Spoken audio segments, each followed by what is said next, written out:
Hello and welcome to the Patty Pod Season 3, Episode 14. The big 1-4. How's everyone? I hope everyone's well. The landscaping crew just finished up, so we're ready to rock and roll. We may get a cameo appearance from one, Gunther Brooks, Cat Esquire. Well, we're rolling along here. Patty Pod, this is episode 14, season 3. I realized recently that we're getting to what would normally be a natural breaking point for another season. It's kind of arbitrary, so I got to figure out when we're going to actually make the switch to season 4. But we've gone past 50 episodes, so thanks for riding with me, all of you that are riding with me. Got a comment the other day that the people demand more Patty Pod, and the people will have what the people demand. So let's jump right into it. You know, I thought about doing an all stories episode, a la the Captain Crunch cereal called Oops, Only Berries. The Oops was with an exclamation point, and that was because, as the box explained, the factory had made a mistake and put only berries in the box. Oops! This apparently has been happening since the 1980s, by the way, when I looked this up. And yes, my dear listener, much preparation goes into the podcast. I saw an image of the box when I looked it up. First off, the captain looks like a cocaine freak with an ecstatic smile and eyes bulging out of his head. And it also included the tagline, "Crunch-a-size me, Captain." Ah, yes, that's the Queen's English. Crunch-a-size me. So anyway, I thought I would make an Oops, Just Stories episode where I forgot to include the other things and only included stories. But I'm not quite sure I have enough stories to do a whole episode on one. But we're going to, so at last, I should say, we'll have an Oops, All Stories segment. So let's get it started. Here are some of my better ones, I think. We're going to go back to high school for the first one. This is going to be about running from the cops. I had a friend in high school. I'll protect the innocent and he'll remain nameless. But we used to hang out at his house all the time. Many, many evenings. His dad worked evenings, so overnights, actually. So as you can imagine, it was a very convenient place for us young lads, us young scholars to hang out and have a good time without any kind of parental interference. So we were hanging out there one night. We often had people over, even just hanging out on kind of a school night where there wasn't much going on. We had a few parties for sure. Almost every night we would hang out there and have a couple cars in the driveway. And all was cool for a long time. We did that for years. But one year a neighbor moved in who was a bit persnickety, I guess, and saw some of these cars in the driveway, and I think had made some complaints. That's how we knew this was going on. But I didn't know this, and this was summertime. This was the summer before my senior year, and I was sort of kind of floating around by that point in my life. My hockey career had ended after my freshman year. I wasn't quite sure where to put my energy. I really didn't know what my identity was because of that. And to say the least, I wasn't on track in the academic department. And I was enjoying a party or two and didn't really have anything to look forward to too much going into our senior year, which is when this story takes place the summer before. But I did have one thing, and that was I made this comedy group, my school, in a very unusual trend, I guess, or in an unusual circumstance. My school had this program as a part of a student government program where they let a couple of kids put on sketch comedy, perform sketch comedy, write and perform sketch comedy for whole school-wide assemblies. And I was selected to do this after auditioning. And not only that, but we actually changed the format of the assemblies that year so there'd be less like athletic send-off stuff during the school day where the whole school would have to go. And that meant there'd be more just sketch comedy. And so it was quite the thing that was coming up for me. I was really looking forward to it. And as a part of that, it meant that I was on the student government, and my school had a policy which was pretty strict about any kind of drug or alcohol things happening for students, where the rule was for student government, you were at a higher standard, and if you got caught with any kind of alcohol or tobacco or drug of any kind, that you were out for the year. No, zero tolerance, I think, is what they called it. One and done. If you got caught once, you're out. So that's the setting. It's we're hanging out on a July or August evening. There's only like 7, 8, 9 of us hanging out at the house. And I'm in the upstairs. It's kind of a split level, kind of ranch style house. And there was an entrance on the street level where the garage was. And then it was kind of a hillside, and you could go up to the hill where there was a front door. And then there was a side door, and that was at the front door and the side door were on the second level, where like the little kitchen and living room and bedrooms were in the den. So anyway, some of my friends were in the basement. I was upstairs hanging out with a few people. I had a couple beers. I had only actually had, I think, a beer or two. And somebody said, "The cops are here." And I thought, oh shit, I'm in trouble. And perhaps it was an urban myth, or the prevailing wisdom at the time amongst my high school cool crowd was that the cops couldn't come into the building you're in or the home you're in without a search warrant unless you let them in. Or unless they had already somehow, if there was an open door. So I'm upstairs with this advanced legal knowledge, and someone says the police are here, and I'm trying to ascertain quite quickly if they were in the home or not. I'm like, are they inside? Are they inside? Nobody could report to me with any kind of certainty. So instead of risking being kicked off this sketch comedy student government thing, I hightailed it. The thing is that my shoes were downstairs in the basement. So me and 2 girls and another guy, all friends of mine, we exited the side door, which led to the little lawn, and then just sprinted out through the backyard. Now, my friend's backyard butted up against another backyard from another home. So we ran through their yard, past their house, and finally got to the next street, which was a street that was where my old elementary school was on. It was adjacent to that school. So we crossed that street, and we run onto the grounds of my old elementary school, and there's this little kind of nook where this relocatable classroom connected to the main building. There's kind of this doorway we could hide in. So we're hiding in there for a little bit. And now night has fallen. It's dark.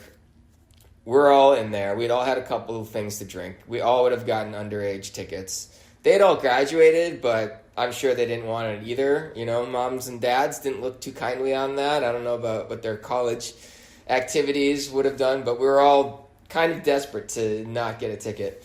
So we're hiding.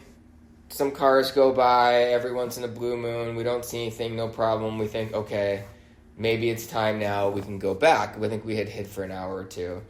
So we started making our way back through these yards that we had come through, or we were about to go to these yards. And when we come to cross the street that we had crossed to get to the elementary school, suddenly I see 2 cop cars. One from one direction, one side from the left, and the other from the right. And they are closing in on us quickly. And I'm like, oh my God. So I just start sprinting forward, thinking that I thought that was the best way to get away. So I'm sprinting back through these yards that we came through. I go back to my friend's yard. My other friends are trailing me. I come back out into the street in front of my friend's house, the street that his house is on, which is a really busy street. It's a 4-lane thoroughfare in the neighborhood. I get to the street. I look to my right. I see that one of those cop cars had come around. It's coming back at me from the other direction, and the other one had come and swung around the other way, and now it's coming at me too. So they're both converging on me again, and I noticed that one of them is a canine unit. And I'm barefoot, mind you. I never got my shoes. So I'm running across this 4-lane road barefoot. They've got the spotlight on us, and all I could think to myself is, this is an episode of Cops. If you're old enough, you remember this reality television show where they just show footage of cops throughout the country chasing down criminals. And usually the people they're chasing down were not the most educated and not the most put together folks, I think it's fair to say. And they would sometimes be running barefoot, like maybe in some rural area. And you would think to yourself as a viewer of the show, like, what are these idiots doing? You can't outrun the cops, right? They got radios and cars, like they're going to get you. Anyway, I know what they're doing. You're just running. You're in fight or flight mode. And so I was running. We all beat them across the street. They didn't get to us in time to stop us. So we crossed the street. We get to the neighbor's yard. Now, I guess luckily for me and for us, on the other side of that street, the backyards went up into this, on a hill. It went up there was a hill in the backyards of all these homes, and it was kind of rocky. So anyway, we start running up these hills. It was wooded, kind of, so you can kind of get lost in the woods. And the cops come around, and they go up the street. They're chasing us now up, but they're a ways down the way because we are in the middle of the block and they're on the end of the block on the street. And then they come down the next street. Now I knew, because I know this is my neighborhood that I grew up in, that next street, this is really what was thankful for us. The next street was a dead end.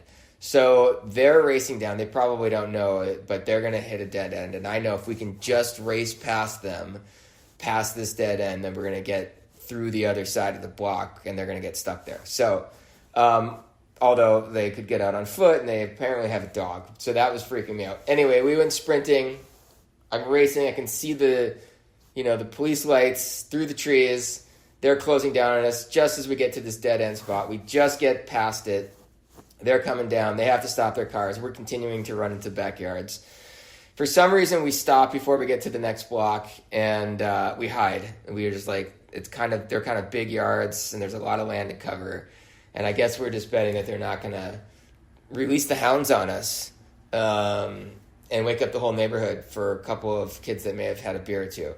Well, we were fortunate. They did not release the hounds. We were all hounds. That was the name of our the high school mascot for our teams, for our high school. So the hounds did not get released on the hounds. The human hounds remained hidden for the next hour or two until finally the cops just sort of, I guess, gave up. And we got home safe and sound, and, almost sound. I did get a little cut on my foot. I think I might have even gone to the hospital to get some stitches at some point. And I remember I told my sister this story, and she told my parents.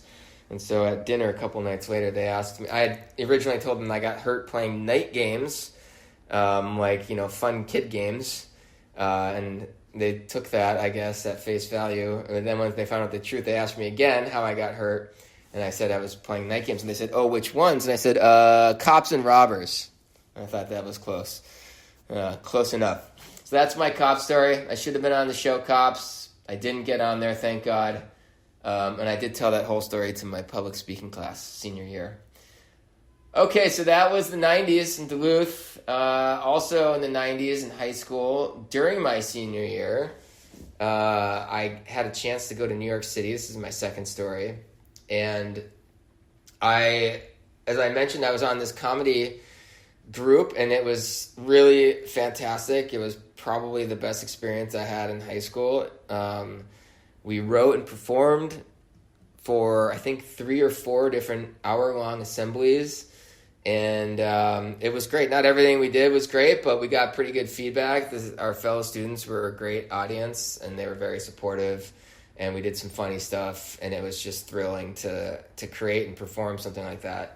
And it was a privilege at that age to be able to do that, and kudos to the school for having such a program to give kids that didn't really maybe fit into other areas a chance to do something and create something. So anyway, I loved it. I was doing that with one of my best friends, Adam. Shout out Adam. I'm not sure if he's a listener, but I'll shout him out. And so to do it with one of your best friends is also amazing.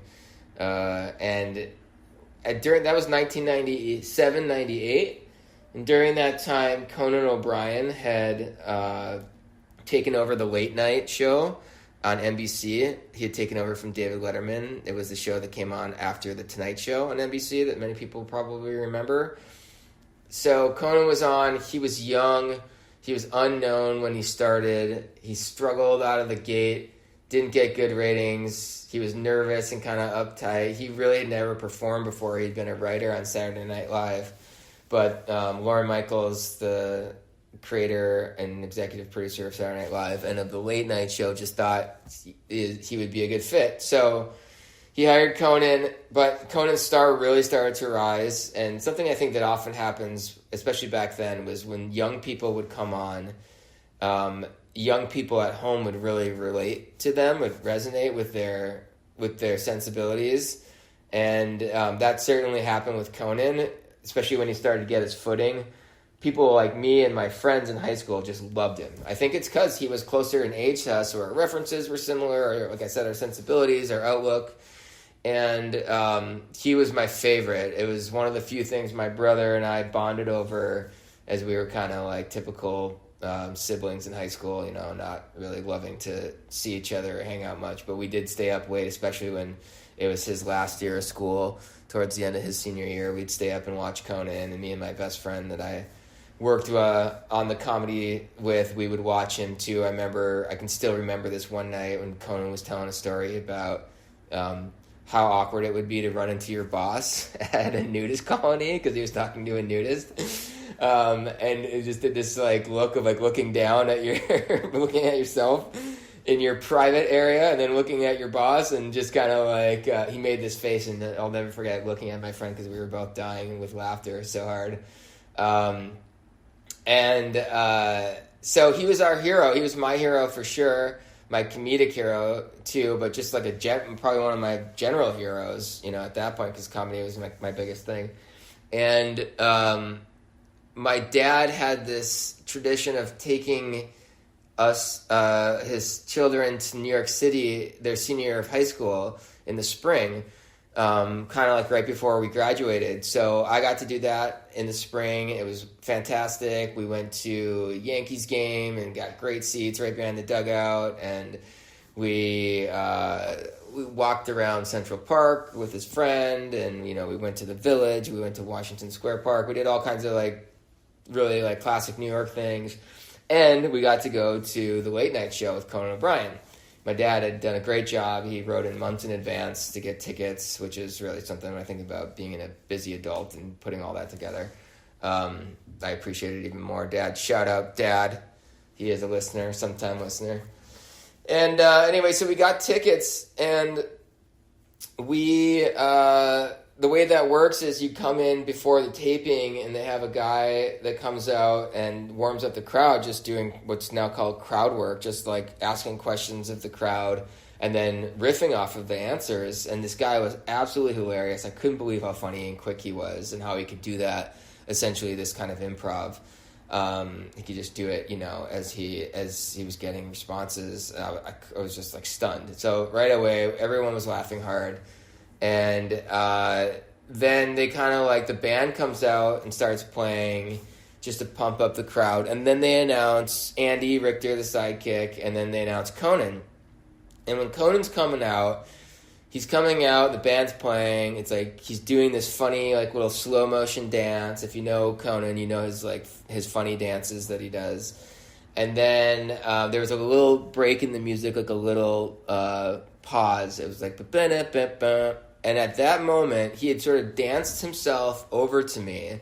We were sitting only a few rows up from the stage, and I was right on the aisle. I was probably 4 or 5 seats up from the stage, right in the aisle. And he, for some reason, he just like was staring at me and kind of nodded that I should get up and join him. I somehow got all this from his gestures.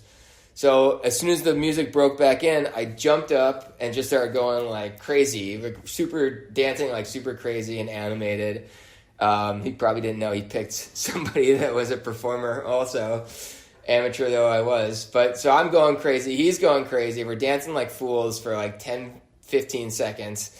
And then, the song ends and everyone's laughing their heads off. And he's looking at me with these big wide eyes, like he couldn't believe I went for it. And he's like, he's like, that's amazing. He's like, he's so great. He's like, what's your name? And so then he's like, you got to come down. And so he brought me down to the stage. He interviewed me a little bit. He asked me my name.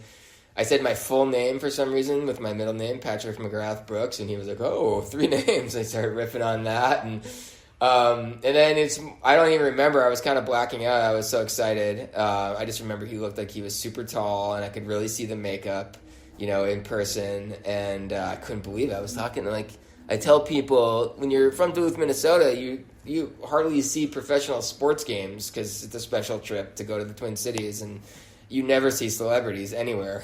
Like the newscaster on the local nightly news is like the biggest celebrity. So it was like, you kind of think celebrities live in Mars or something, and to see this guy in the flesh at 18 was crazy. So that was that, and then he said I was such a good sport, I deserved the prize. So then he sent Andy back into the dressing rooms to get me a prize, and Andy came back with a pair of black dress socks. So that was my prize from Conan. I'll never forget that moment. I'm still a fan. I love Conan. I do listen to his podcast once in a while. It's a great one. It's one of the best. So that's my Conan story. Speaking of celebrities in New York, I really rarely run into celebrities or know celebrities. I only really just had the Conan experience. And but when I started playing roller hockey in Manhattan, I played in a game where Tim Robbins played. Tim Robbins, the actor, who won an Academy Award for Shawshank Redemption and was in Bull Durham and a bunch of other things. He's hasn't done as much lately. He's kind of, I think, putting it downshifted a little bit. He's doing a lot of theater, and he formed a band and played in like a kind of a blues rock band, if I remember right. Anyway, so young people maybe don't know him as well, but people my age and older certainly do. Anyway, Tim plays in this game, and I got to know him a little bit. In fact, I just saw him. I was at a Rangers game last week, and they put him on the Jumbotron, and they do this with celebrities, and they play a little clip of whatever they're known for, and then they show him in the stands. And the Rangers scored right after they showed him, so I texted him and I said, "Hey, you're a good luck charm." And I reminded him it was me from roller hockey, and we were texting back and forth. So it's apropos to tell this story. So I showed up at the rink one day. This is after I knew him a little bit, and I just skated over to him and I said, "Tim, you're sitting on a gold mine and you don't even know it." He's like, "What are you talking about?" No, actually, let me back up. First, what I said to him was, I said, "Tim, I got a screenplay I want you to see." And he's like, "Oh God." He kind of rolls his eyes because you can imagine anyone who's got any contact with him is trying to pitch him on something. And I'm like, no, Tim, you're going to want to hear this. And I said, "Actually, I don't have a screenplay. What I do have is an idea and maybe a movie poster." And he's like, "What are you talking about?" I'm like, "Shank 2. Okay? You're sitting on a gold mine and you don't even know it. You don't even care. Maybe you don't. Maybe you do know it, and maybe you should know it, but you don't care. You're just you have this opportunity. You got Shawshank Redemption. Everybody knows about it. It's on every year on cable." I said, "Well, what every smart man would do is turn that sucker into an action franchise." Okay? I said, "I don't have the screenplay." I lied, but I got a poster idea. It's you and Morgan Freeman. You guys have both been in the gym for a while, okay? You're ripped, and you guys are standing in a hole in the wall of the prison. You have massive guns over your shoulders, and the tagline says, "Last time they broke out, this time they break back in." It's Shank 2. It's the sequel. You guys break back in, kick some ass. The warden's son is now running the place, and you beat the hell out of him and get some more people out. Anyway, he did make him laugh a little bit, so that was my idea. My friend's jaws were kind of dropped. I was a little nervous to do it because Shawshank is like one of the most beloved movies of all time. I wasn't making fun of it. I just thought it was a sort of an absurd, idea about it. And actually, like, the joke is kind of like he's so he has so much integrity about his art that he would never do something like that. So he thought I was hilarious. I was glad he took it the right way. But anyway. Those are some of my good stories. That's the Shank 2 story. Since we're talking about famous people, or celebrities, I'll talk about NHL players. This is a little bit of the fashion corner right now. I've known this for years. I've seen this for years. That NHL players often wear luxury brands once they make it big, especially if they sign a big contract. All of a sudden, you see them walking around with very conspicuous luxury brands, or they wear them in a conspicuous way. And how that's done, basically, and they're not the only ones to do it. A lot of folks that some would refer to as the nouveau riche, perhaps, but even like the not so nouveau, the old time riche, or the sometimes old time, and that means new rich for those of you who aren't fluent in Francais. You see people walking around with these, and I see these NHLers with these belt buckles that have the giant LV, or they have whatever, a bag with the LV or Gucci, or they have the Gucci colors or whatever. And, I think, okay, I get it. You want us to know that you're wearing luxury brands, but why stop there? I mean, take the next logical step and just keep the price tag on. Maybe get a large price tag so we can see real clearly, so it's legible to everybody walking by, just how much you paid. That's the next move. That's what the innovators will do. So look for that. Maybe somebody can mention it so the NHL players can do it first. Just have them out there. Put the price tag right out there so everyone can see. Speaking of celebrities, athletes, and fashion, I noticed that chains are popular with athletes. It's nothing new, of course. They've been popular for a long time, as other bling bling is with athletes and other famous people. But I saw a baseball player the other day in the playoffs here. He had a chain the size of a large rope. It was so big you could put it on your tires. And for those of you who are not from the north, we do this to get traction in the snow on our tires. So anyway, hats off to him. My man is not afraid not only to shine, but he's also quite well prepared for winter driving. Hey, speaking of sports, again, I had a rough and tumble crew going to watch the second best hockey player in the world. That was me and my mom. So it was my mom, my 85-year-old neighbor Colleen, and I that went to the game. We caught the Devils-Oilers game last week. I couldn't find anyone in the crowd to give us a fight after a number of attempts. I was looking around, making the stank face, stanky eye. So I guess Devils fans are smarter than I thought. Notice in that last bit there, I said that it was my mom, my 85-year-old neighbor, Colleen, and I. This is a PSA. Okay, this is a little teachery, I know. It's going to be a little bit pedantic. But the madness must stop. There are so many people out there that are nervous to say "and me" incorrectly that they are now saying "and I" incorrectly. They'll say things... let me just explain this, right? Like, this is about subject and object in the sentence. I'm not going to try to get too much of a teachery on this one, but the subject's about what, or about the who or the what is the topic in the sentence. The object is about like what's getting the action, or what the action is related to the action, what's happening to that person. So if you're going to use it correctly, you would say, my friend Chet and I had the great fortune of listening to the Patty Pod. Okay, that's the correct way to use the "and I," because you're talking about my friend and I. This is what, that's who the sentence is about, who or what the sentence is about. You could also, if you're going to say "and me," you got to be dealing with the object of the sentence, okay? So let me just repeat again. If you're going to use the "and I," you'd say something like, my friend Chet and I had the great fortune of listening to the Patty Pod. But if you're going to use the "and me," it'd be in a situation where you'd say something like, listening to the Patty Pod listening to the Patty Pod has led to numerous benefits for Chet and me. Okay? I had to do this. I know, it's a little bit of a break from the Patty Pod. The easy way to fix it is just to drop the other person and see if it makes any sense, right? Would you say, me had the great fortune of listening to the Patty Pod? No, you would say I, right? So that's when it would make sense to say, my friend Chet and I had the great fortune of listening to the Patty Pod. For the other example, if you're going to say, listening to the Patty Pod has led to a number of benefits for me, you would be correct, right? You wouldn't say, listening to the Patty Pod has provided for numerous benefits for I. Okay? So if it wouldn't make sense for you to say it for I without the other person, then it won't make sense for you to say it when you're using the other person. You wouldn't say, listening to the Patty Pod is provided to numerous benefits for Chet and I. Okay, I hope that's clear. We got to stop the madness. I'm hearing all sorts of smart people say it incorrectly. It's driving me a little bit crazy. Okay, anyway. I was watching the Vikings highlights from a couple of weeks ago, Minnesota Vikings. A guy for Pittsburgh.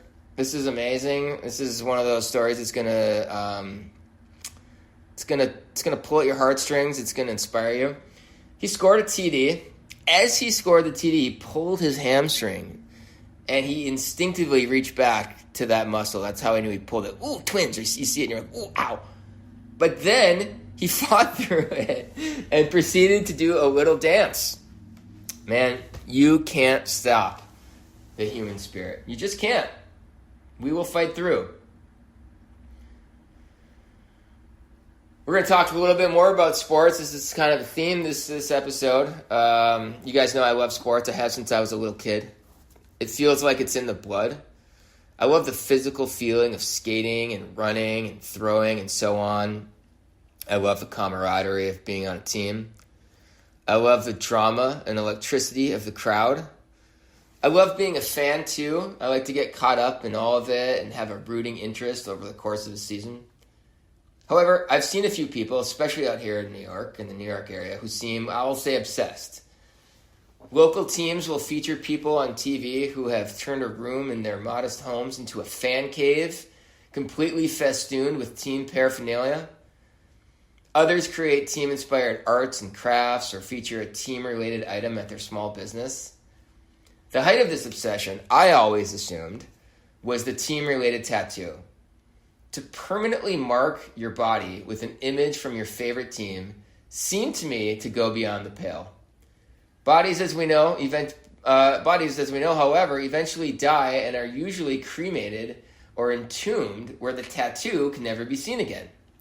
Well, I found one enthusiast who solved this problem. Yes, as I strolled through my neighborhood cemetery, something Brooklynites do given our lack of green space, I happened upon a gravestone adorned with a New York Yankees logo. My man has decided to devote a good bit of the limited surface areas of one of his last markers on Earth to a group of baseball players. Take that, tattooees. All right, so I'm going to go on to my next topic here. I've been substitute teaching and I've had some time off recently, and it got me thinking that I really just want to do the podcasts for a living so that I can radically improve the things I have to complain about. My idea is that I'd still have a lot of free time, and all I really would have to complain about would be things like having to shave, having to do a long walk for my midweek, middle-of-the-day hockey game, hearing the song Pink Pony Club more often than I'd like to, and being bored. That would be a major upgrade if I could complain about those things.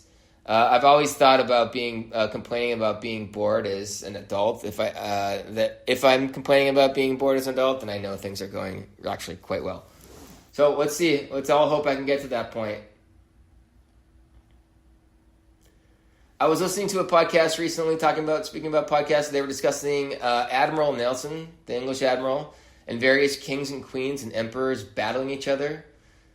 At one point, they mentioned that a bishop got involved in the machinations of state. Apparently, this guy actually got involved in the fighting, but was bound by his religious duty not to shed blood. Instead, he merely clubbed people to death. Once again, I imagine in this person's mind that God has to sit there on his throne with his arms crossed and his brow furrowed, saying something along the lines of, well, I don't like it one bit, but as I read the law, you're off the hook. You may proceed with the bludgeoning. We'll head over to the language corner. The Firth of Forth is just fun to say. The Firth of Forth. It is an inlet in the Sea of Edinburgh, Scotland, where I was this summer.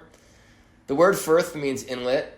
and is related to the word fjord, which is a Scandinavian. I think it's a Norwegian word. Anyway, it means inlet, and the word Forth refers to the river the inlet turns into in Scotland. So the Firth of Forth is an inlet of the Forth River. A famous bridge, the Forth Bridge, crosses it. It was apparently a marvel of engineering in its day. In any case, find a way to treat yourself as often as you can to say the Firth of Forth. When we went on that trip to the UK, we took British Airways. They have a very British feature on British Airways. If you've never done it, you should really check it out. Well, even if you're not going to check it out, I'll tell you right now. First of all, they refer to their first class as upper class. It's just I don't know, it sounds a little more demeaning to the rest of us. Secondly, the shoulder straps for the seatbelts are only available in the upper class section. Apparently, the riffraff and coach where I was, we don't deserve full protection from bodily harm in the event of an accident. Thank you, English. Really driving home the class system. Also, speaking of the UK, I saw British cops in a car chase when we visited this summer. Famously, British cops don't carry guns. I looked this up. They do not carry guns unless it's a very select special circumstance. So it got me wondering, what happens at the culmination of these chases? I mean, do the police jump out of their cars, run up to the bad guys, and wag fingers at them? Do they exclaim sternly, "Now hand over the heroin, you naughty boy"? That's my British accent. That wasn't my best. I'm sorry, I should have practiced that more. All right, well, we're getting close to the end. I will turn to the spirituality corner just briefly. I'll talk a little bit about my time here as a substitute. I'm not sure I'm going to go back into teaching. I might look into a school staff position instead. That's got me thinking about the idea of essence versus existentialism broadly. Most of postmodern thought, to speak broadly, post-1950s continental philosophy, and many other intellectual takes on the matter is broadly an existential one that says that there are no essences. Examples include deconstruction's view of no presence, so the lack of presence, or the thought that there shouldn't be a system of philosophy or metaphysics that tries to center presence or make it foundational. There's a Lacanian view. Lacanian was kind of a Freudian psychoanalyst, and his view of the personality is one of a construct. And there's even Shakespeare's take, to bring in a literary example, where the world is a stage and the humans are players upon it, playing many parts, from that famous quote from Shakespeare. All this basically jives with near-death experiencers, or NDEers, take on the essence as being distinct from such identity categories as race and gender, and even from core personality traits, such as various predilections and talents. They see people who have had a near-death experience, especially kind of a profound one, will say, I realize I'm at essence a spirit or a soul. I'm not a man or an American or a tennis player or a contractor or a secretary. That's just this role I played. And but the NDEers do think that there is a spirit or a soul, which is what makes them differ from kind of postmodern intellectual thought. And that is our essence. So that's something that I've come to believe. I like that idea. And it sort of rescued me from this idea of being nothing, which is sort of a feeling that I had before when I was studying postmodern thought and philosophy. So yes, the NDEers have this notion of essence, that we have a soul or a consciousness, if people are more familiar or more accepting or more comfortable with that term. It exists after bodily death, they say. And I can see that. I can see myself as distinct from my gender, my race, my Minnesota culture of my childhood to some degree. I can see that. But I wonder who I am as distinct from my love of joking around and laughing. Am I really separate from that, or is that part of my spirit, part of my soul? Am I distinct from being a reflective person? Am I distinct from being a creative person or an athletic person? Those things seem so integral to who I am. I wonder if I will see myself as distinct from even that when I pass on from this mortal coil. I've also heard from NDEers that our essence or our spirit is recognizable when the person is on Earth. And to get an idea of that, I think about two of my friends. I think about how one is so different from the other. And I think about how the differences are evident even after one may start acting more like the other one, as has happened recently with two of my friends. I think another way to see it is to reflect on how a person is when they're relaxed and most being themselves. They also say that these essences or consciousnesses not only experience, but crucially to me, always feel. So how do you feel without having opinions? What do you feel? They say that after leaving the body that you feel indescribable love.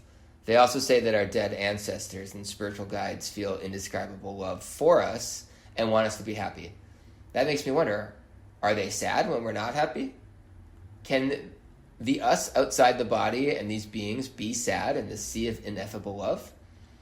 Is it like being a parent or an uncle when you feel a small bit of pity for the child crying over a dropped toy, but mainly delight at their presence and an understanding that everything in their world is perfectly okay? I wonder. So I'll leave you with that. It's just kind of some of my wonderings about essence and existentialism, essence and non-essence, what makes us us. But I do think that our career doesn't really make us us, which is it's something that I'm turning over in my head, that maybe my purpose and my career aren't necessarily aligned. Maybe my career will just be to pay the bills for now, and my purpose will be more about my creative work. We'll see. Okay, so thanks for sticking with me. I'll just wrap up a little bit with my last story about what I've been listening to lately. I'm listening to Tribe Called Quest lately. I started getting into them because on Celebrity Jeopardy, Seth Green was talking to the host, Ken Jennings, who I love. And Ken comes across as a very affable, but obviously very cerebral person, or at least knowledgeable person. He actually doesn't come across as like awkward in any way, but he's a super champ from Jeopardy, the greatest of all time of Jeopardy players. So obviously he's pretty developed cerebrally. Anyway, they were talking at the end, and the topic of Tribe Called Quest came up, and Ken started rapping. He started rapping, this is my, Q-Tip is my title. I don't think that it's vital for me to be my idol, for me to be your idol, but dig this recital. And Seth Green's jaw dropped. He couldn't believe that Ken could spit those bars. And so that got me into that song. I looked it up, and it's called Push It Along, which is an awesome song. Anyway, and then I started getting back into the albums of Tribe Called Quest. I did this with Radiohead a few years ago. I don't know how they came into my life. I think it was a recommendation engine in one of the streaming platforms. And I started listening to them. I'd given both a good listen in high school and college, but it just didn't take too much for me. Back in like 2008, I had the same thing happen with Bob Dylan, like Merle Haggard and Jimmy Rogers and Wayne Jennings. So anyway, I get to stuff, 10, 20, 30 years late. So I think I might start a new corner that's going to be brand new music with Patty, where I can introduce you to very popular acts that have been around for a few decades. That's it for this episode. Hope everyone's well. Peace and love.